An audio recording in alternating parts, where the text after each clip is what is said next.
Hello mga ka-offer, so meron naman tayong gagawin na Ace LX10 power amp. So dinala sa atin ni Sir ni Jesui Asupardo ng Buyuan, Legazpi City. So sabi ni Sir nagawala-wala yung sounds. Yung chinik ko siya, okay naman siya. So baka yung mga wire lang ni Sir ang may problema, so hindi na nalapat.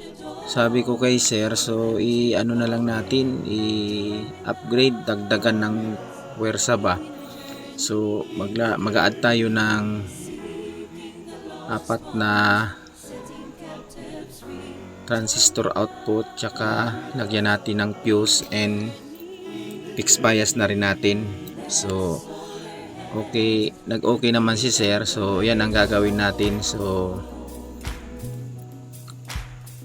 tumutunog ito. Tumutunog naman siya. Yan, bago natin galawin. Yan. So tumutunog siya. So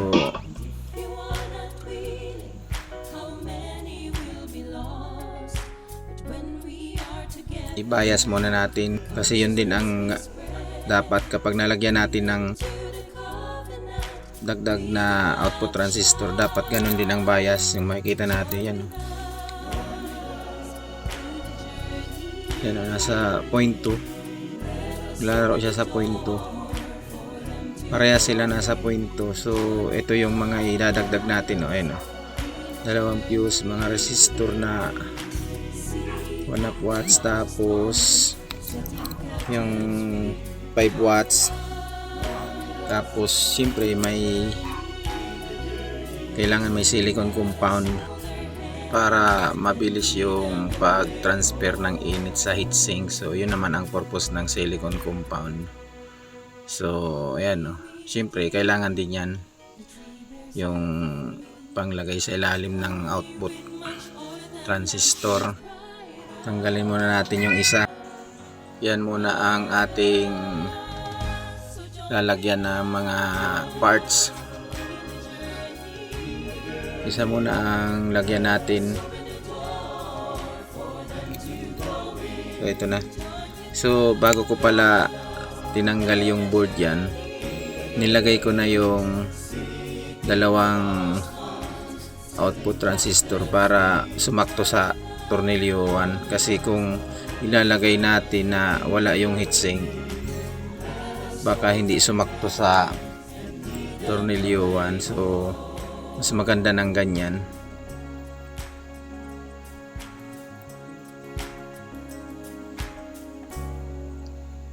So maraming salamat pala kay Sir Jesui na Asupardo sa pagtitiwala ng kanyang unit.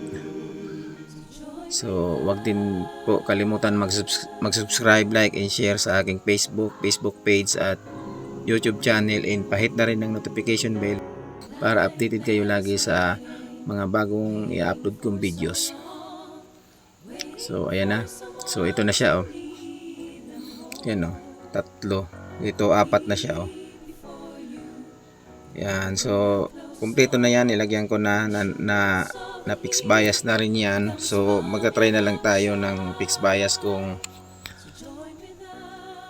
dapat 0.2 rin ang lumabas, or kahit 0.3 pwede pa. Wag lang mataas. So ayan, check natin yung bias niya. So ayan, ang problema, aabot ng 0.5. So okay naman yan, kaya lang madali uminit ang ganyan kapag malapit na sa 0.5. Ito yung hindi pa nadagdagan ng mga parts. Yan, so dapat ganyan lang, nasa 0.2. Yan, so babaklasin uli natin yan. Magpapalit tayo ng resistor. So ito na, hindi ko na pinakita yung pagbaklas. So ayan na, binalik ko na ulit. Tapos mag bias ulit tayo nyan kung mag 0.2 na nga ba, kasi masyadong mataas kanina yung yung 0.5. Dapat 0.2 or 0.3 lang pwede na. So ayan o. So ayan o, bumalik na siya. Nasa 0.2 na siya. So nakailang try ako para bumalik yan sa 0.2. Nakailang tatlong try ako niyan na tig dalawang resistor. So okay na yan o. Parehas na sila o.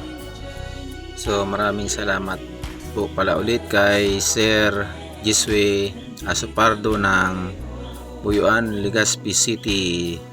So mayroon din si Sir na maliit na sound system. So ito naman yung isa nating lalagyan ng gaya ng una. So ayun o, nakita natin apat na yung sa kabila. So ito naman ang gagawin natin. So kung ano ang ginalaw natin doon, yun din ang gagalawin natin dyan. So ito na siya oh. Hindi ko na pinakita rin paglagay, parehas din naman ang isa dyan. So same lang sila. Kung ano ang ginalaw natin sa kabila, yun din sa kabila. So ayan na yung fuse oh. Yan tayo naglagay ng dalawang fuse. Yan oh. Tapos yan, i-power na natin. Mag-check ulit tayo ng bias niyan. Kung magpantay na nga ba. So ganun din ang ginawa ko sa kabila. Halos parehas lang talaga kasi same, parehas lang naman sila. So ayan o. Nasa 0.2 din. Tapos kabila naman.